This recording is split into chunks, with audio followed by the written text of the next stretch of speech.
ॐ गजानन श्री गजानन स्वस्ति गजानन शुभंकर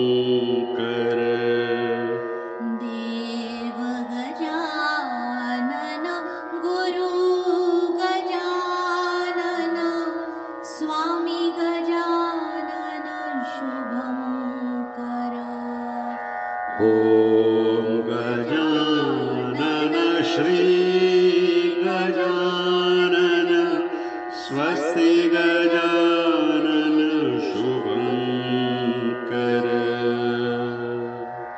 माय गजानन पिता गजानन सखा गजानन शुभंकर. जय गजानन. त्याच्याद्वारी येई जो उपाशी कदापि न राहितो. मी स्नेहल गाडेकर उरणकर कृपासागर वाहिनीवर तुमच्याशी संपर्क साधते आहे. आजचा हा अनुभव श्री गजानन माऊली चॅरिटेबल फाउंडेशन यांच्याद्वारे तुमच्यासमोर प्रस्तुत करते. तर आजचा जो अनुभव आहे तो शिकागो येथील 2019 मधला आहे. शिकागो येथील कालीबारी मंदिरात काही भक्तजण दर गुरुवारी साईनाथांच्या गजानन महाराजांच्या आरतीसाठी जमतात.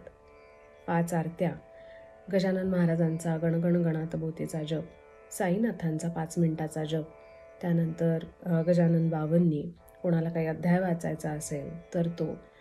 अशा सर्व क्रमात माऊलींबरोबर वेळ कसा निघून जातो हे कोणाला कळत नाही.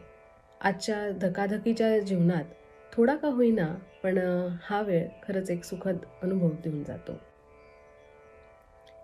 पण ह्या सगळ्याचं जे मॅनेजमेंट आहे ते थोडं साधारण आधीपासून ठरवलं जातं. म्हणजेच किती जण आरतीला येणार आहेत, परत कोण काय प्रसाद आणणार आहे, हे सगळं.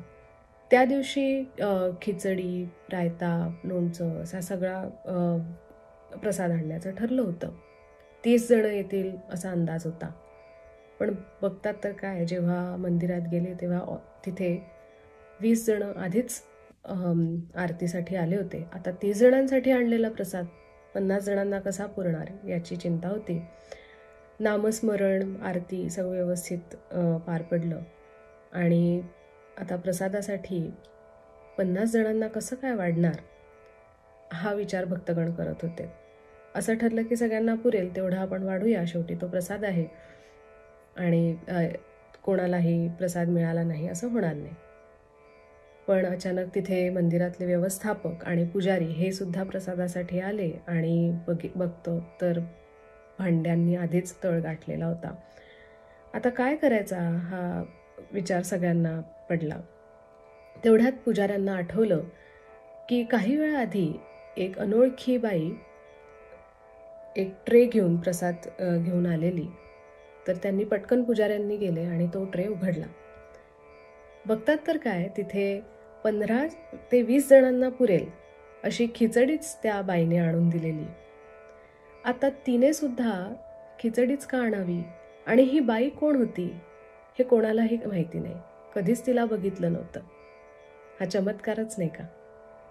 माऊली हे सगळं बघत होते आणि कुणीसुद्धा त्यांच्या दरबारातून भुकेलं जाऊ नये यांची काळजी मात्र त्यांनी घेतली. गजाननाच्या दरबारी हो अनाथ नाही कुणी, नाही कुणी हो तहानलेला नाही भुकेला कोणी. जय गजानन.